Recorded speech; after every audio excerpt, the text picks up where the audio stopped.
That filling your balls, boys. It's not cancer. No, it's the Cheap Pop Wrestling Podcast with your host. I'm John Hook and my co-host here, Dakota Allen. We're going to go over what happened on Smackdown and the shit show that was Money in the Bank. Dakota, go ahead and get us started. Oh, my lungs is popping. I'm hitting the spicy vape. Anyway, going on to Smackdown on Friday. This was, for us in America, pre-recorded. It was live in the UK, from what I understand. For those of you who may hear a pissed off German Shepherd in the background, he's not vibing with the fireworks right now. But to start off SmackDown, we had the undisputed WWE Tag Team Championship match of Kevin Owens and Sami Zayn versus Pretty Deadly. They had absolutely no hometown pop at all. Instead, they lost their mind for Sami and Kevin, who rightfully deserves it. They had a successful title defense, retaining via pinfall. John, what'd you think of this match?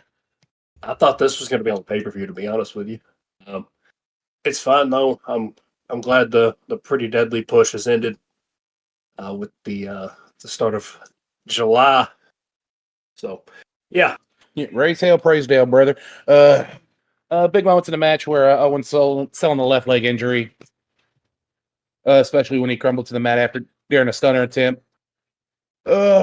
The ending of the match was Owens dropping Prince with a stunner and Zayn delivering the Helluva Kick to Wilson for the pin. Overall, a solid match. This and another match we'll get to later in the card. I was like 90% sure that was supposed to be on pay-per-view. I don't know what happened.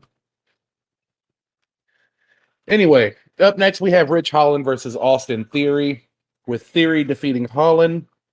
Throughout the match, Theory targeted the throat of Holland. That was kayfabe injured by Solo last week, because he did it for Roman. He did it for the Tribal Chief. Sheamus makes the save, chasing him off and keeping this program alive a little bit longer for some fucking reason. John, thoughts? Yeah, I don't like how Theory's drop kick now is his finisher. Given it looks great, he gets a lot of height on it, and it looks good, but it's a drop kick should never be a finisher ever. I agree. It's not in the 80s anymore. It's the same thing with the DDT. It's turned into just a flowy move. I don't know why that's his finisher now, when A-Town Down worked perfectly as a finisher. But also, I don't know why we're still doing this program. Well, up next, we had Shotzi versus Bayley. If Shotzi wins, she takes Bayley's spot at Money in the Bank. Fast-paced, high-risk offense throughout. Bayley defeating Shotzi with the help of Io Sky. Throughout, you could see that the kind of dissolution of Damage Control is coming quickly. London crowd always singing to Bayley. Not a terrible match, all things considered, John. You knew Shotzi wasn't going to win with how over Bayley is with that crowd. Every time they go there, they lose their mind for her. I mean, this is one of those where you knew it was going to happen. I did like how they keep hinting more towards the split of Damage Control. But, yeah, this was solid.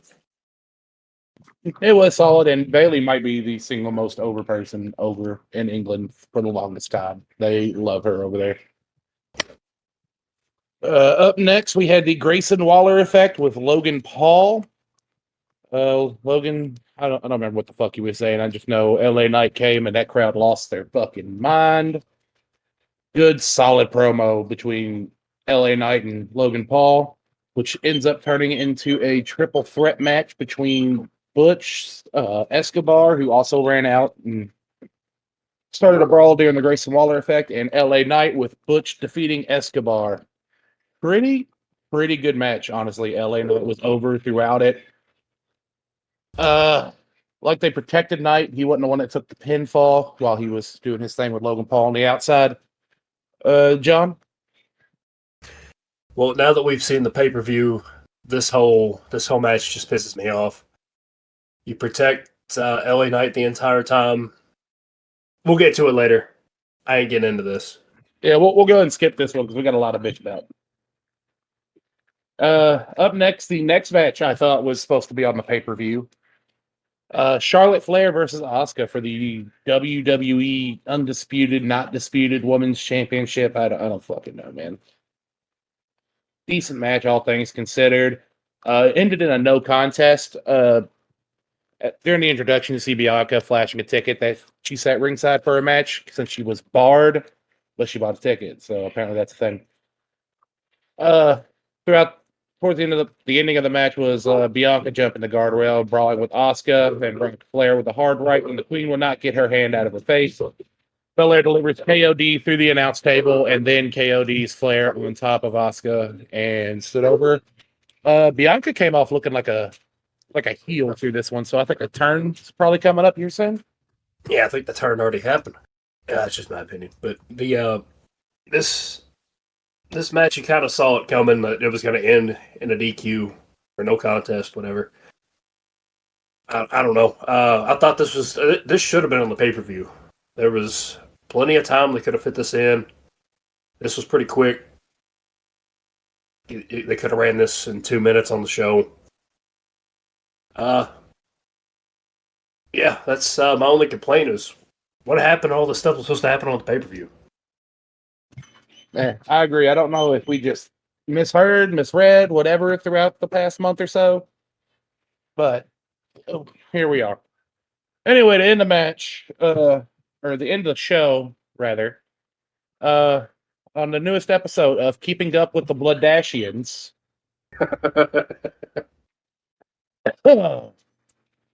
We have Roman Reigns and Solo Sikoa coming out to cut a promo. Roman Reigns wearing a new shirt, taking a shot at the Usos, saying the line during his promo of "The truth is, we ain't the ones. I'm the one, the only one." Excuse me. The crowd, UK crowd, is always hijacking the show with the Roman sucks. Roman looking a bit rattled. Calls out the Usos. They come down. Jimmy asks the last time Roman's been pinned. Jay says 3 years ago. When's the next time he's getting pinned? Tomorrow night.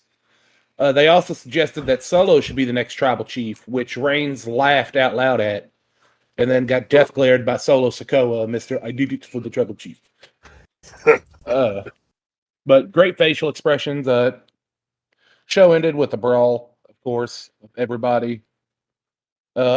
Honestly, it was pretty well done for a go home, Keeping Up with the Bloodashians. What do you think, John? I kept thinking that Solo was going to finally turn on Roman, and we were just going to get a jumping on the pay-per-view, maybe. I don't know. As soon as Roman started laughing, Solo got his hand into place, like, I'm going to spike you. I'm going to spike you. This whole bloodline thing, the story's been great, but then there's just some segments where it's kind of like, all right, we get it. You're trying to fill time. We're just inching forward here instead of, taking a couple leaps. But I think this is one of those times. Tell him when he's telling lies. We'll go ahead and transition over to the Money in the Bank. We'll go ahead and transition. We'll go ahead and get to the part where we start complaining. This kicked off out the gate. This kicked off with the Money in the Bank ladder match, the men's match, with LA Knight, Logan Paul, Ricochet, Shinsuke Nakamura, Damian Priest, Butch, and Santos Escobar. Honestly, this was just a spot fest. A whole lot of botches. Yeah, I'm pretty sure all those ladders were supposed to break at some point. That and the Logan Paul looked like he almost got murdered by Ricochet. Yeah, well, I think that was just the way they landed on the ropes, and then the ladder keeping them from doing what they were wanting to do. Yeah, it looked like a rough landing, though. So good for Logan Paul getting up. Yeah. It was outside the ring on top of that might have been the women's match, with the ring stairs with the ladder stacked on top of it. That sounds like one of the men's spots. And then there was, they'd had it in the women's match too, but they put the ladder in between one of the rungs of another ladder on top of the ring rope, middle rope. Yeah, the Hardy special. Yeah. That happened a couple of times. But the part we're going to just skip right on to, the momentum that they gave LA Knight the last 5 minutes of the match, where he's throwing everybody out, whooping everybody's ass. Then he's climbing the ladder, And I got a feeling that I haven't felt since I've seen my team win the NCAA basketball championship, Kentucky Wildcats. I was like, oh, they're finally going to do it. But no.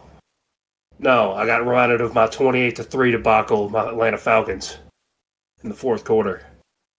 He climbed all the way up the damn ladder.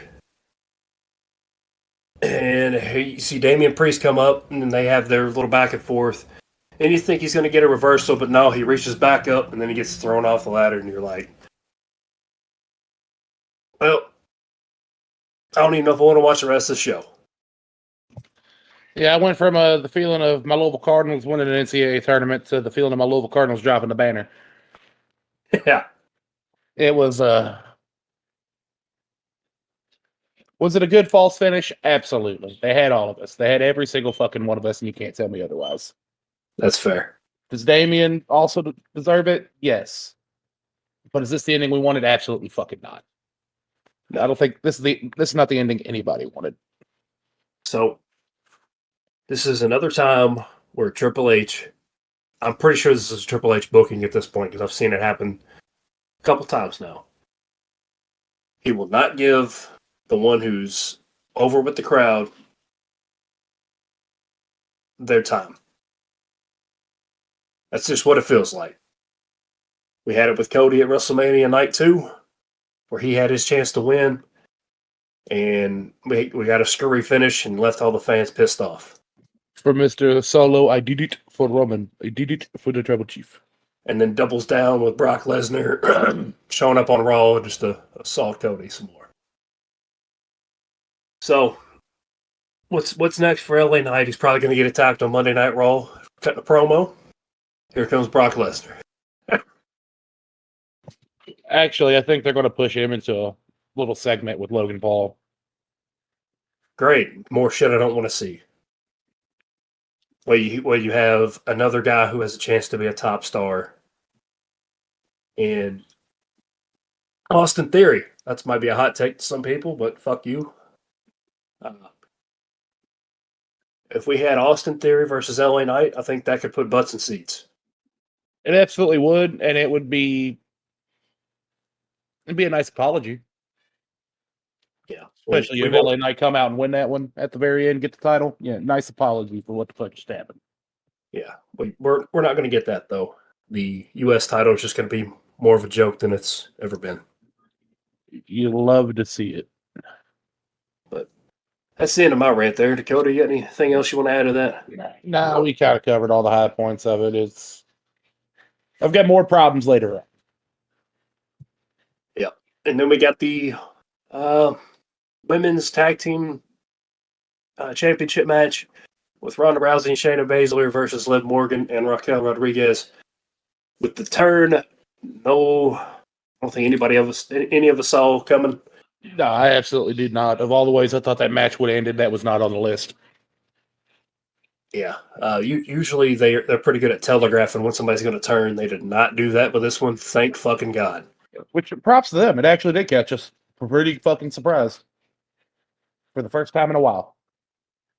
Yeah, it's been a little bit. Most of the stuff's been telegraphed. Good on them. Go back, watch our earlier episodes. We've been right like 98% of the time now. It's getting annoying at this point.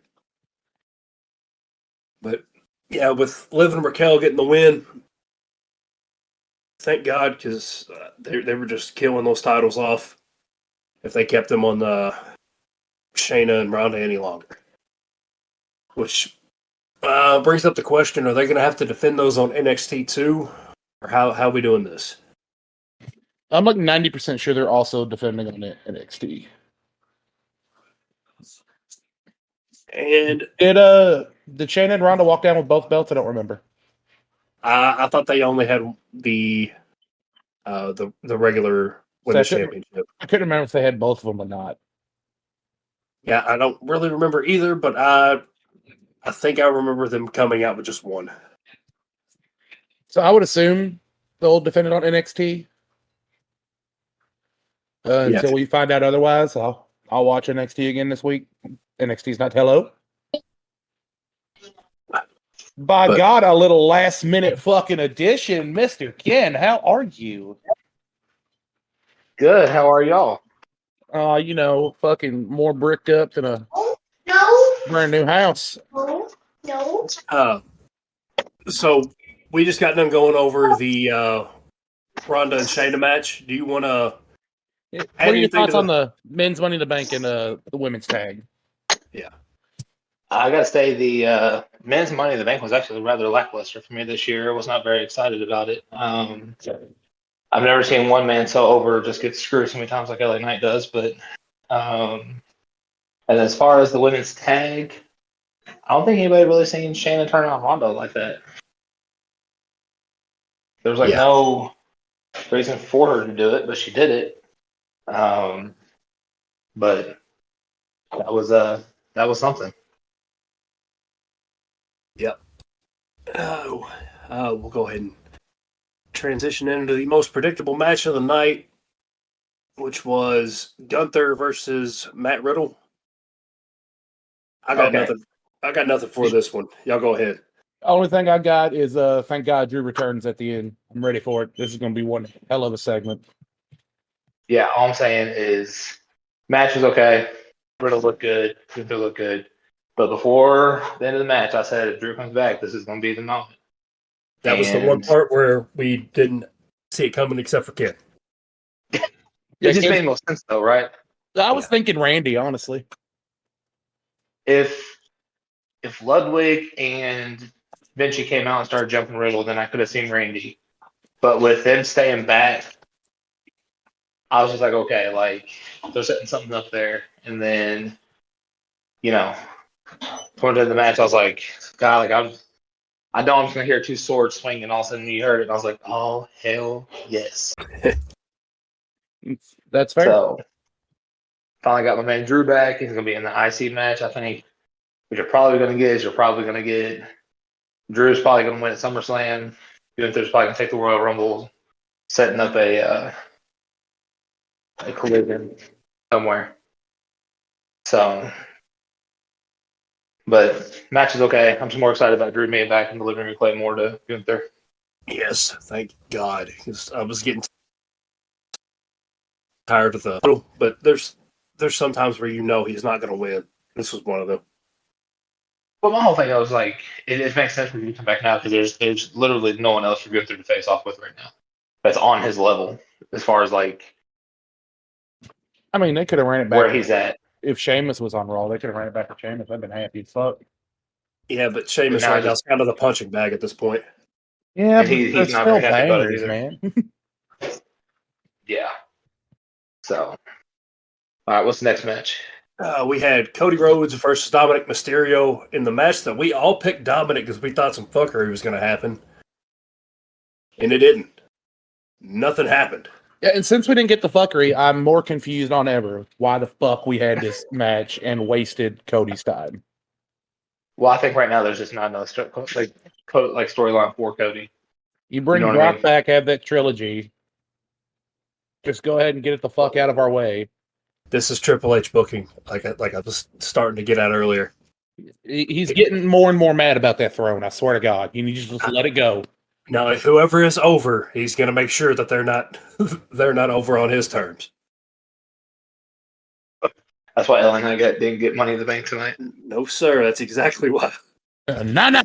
He said, "Not on my watch, sir." Let me talk to you. So, but I don't know. It was a decent match. Dom's ability to make the crowd mad is second to none. But overall, good match. I liked it. Yeah, it was entertaining. Him trying to run up the ramp to get away from Cody, and then Cody grabbing him by his head and neck, and then forcing him back into the ring was great. I gotta say, if there was ever a moment in the match that I thought Brock may came back, it was going to be during that. Dom escapes up the ramp, gets towards the top, and then Brock clotheslines him, and then Brock dismantles him for the next few minutes. Right. Once he got him back to the ring, I knew there wasn't going to be a Brock return.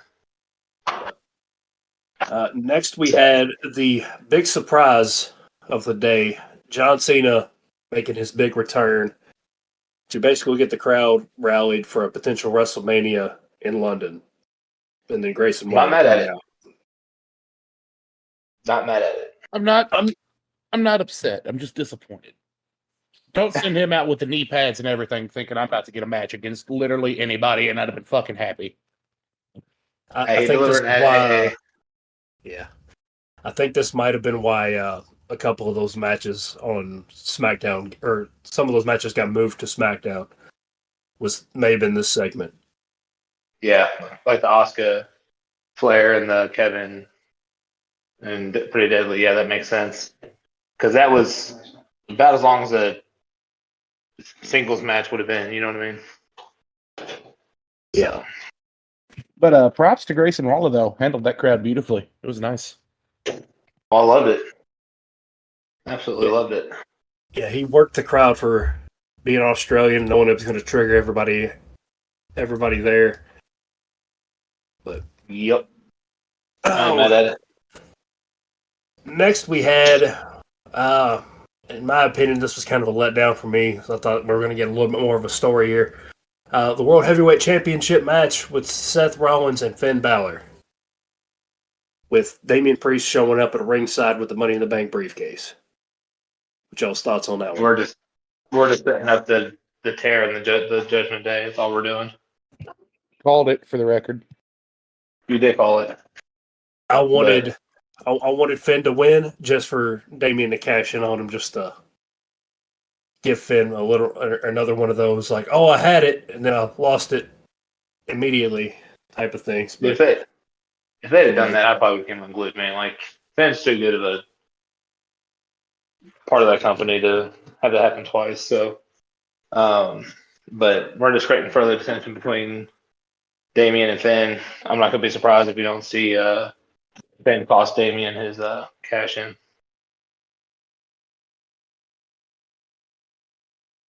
But I kind of hope he doesn't cost him the cash in, because I ain't seen a successful one in how many years now?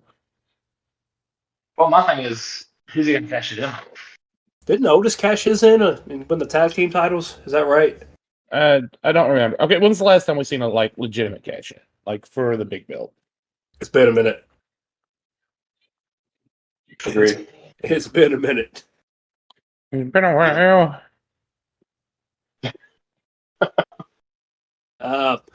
Next, we had the Bloodline Civil War match with the Usos versus Solo Sikoa and Roman Reigns. One of the slowest building, but one of the better matches I've seen this year. The crowd made this episode of Keeping Up with the Blood Dashians wonderful. Yeah, I gotta say, go ahead, John. The whole "fuck you, Roman" chants that went over the crowd, and then Roman looking around like, "What is y'all's problem?" was great. Well, I loved how Michael was like, "Oh, they're saying stand up if you hate Roman." I was like, "That's definitely not what they're saying." No, that's what they were saying. Oh, were they? When you saw the whole crowd stand up, it was stand up if you hate Roman, and then afterwards it was sit down if you hate Roman. You saw everybody. Gotcha. But the English man, say what you want about them, but they know how to put a crowd on for any event.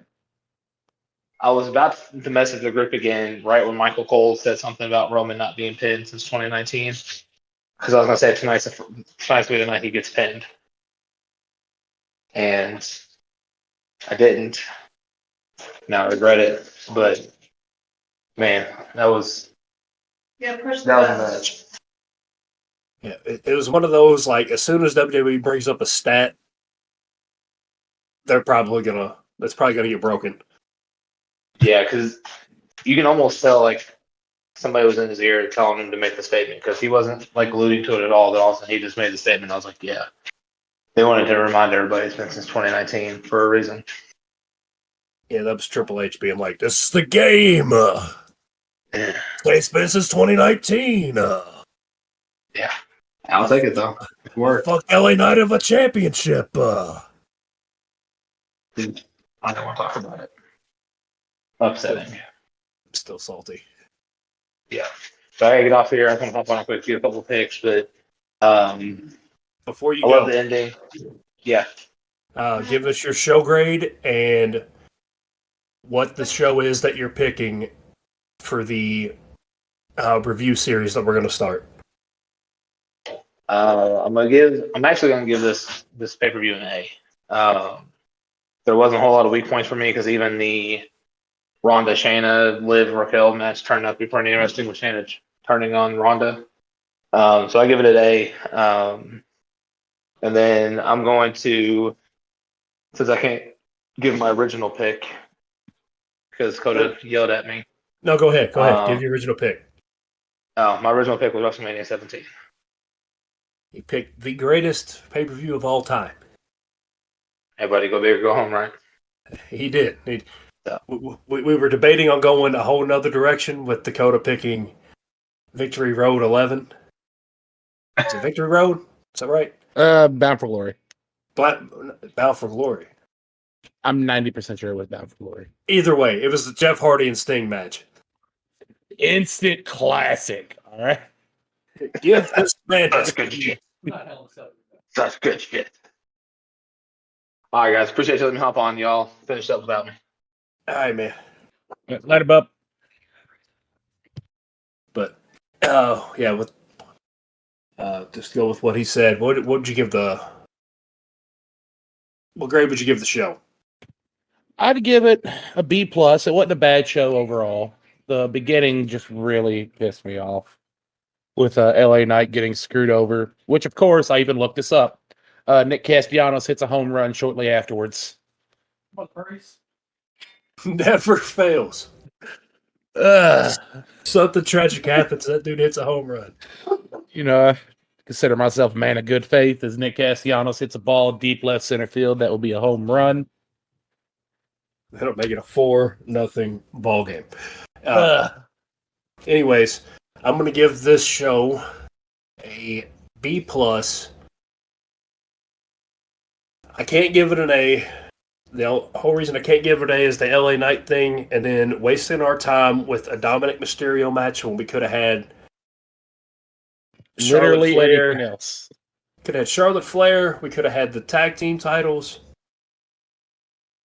Anything else, but we had this for some damn reason. Like, I get it, it's a mid-card match, but it's they make their premium live events because they're not pay-per-views anymore.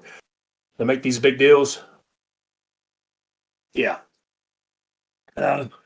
Last transition. Well, we got 2 more.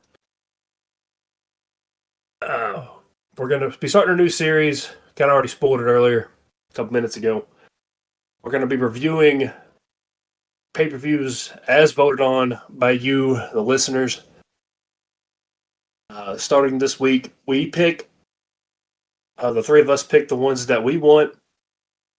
And then every week after this, you all pick. And you vote on them. So, Dakota, what is your pick? My pick this week is going to be SummerSlam 2005. And that is the Dominic Mysterio custody match, right? Yes. It is that. It is the... I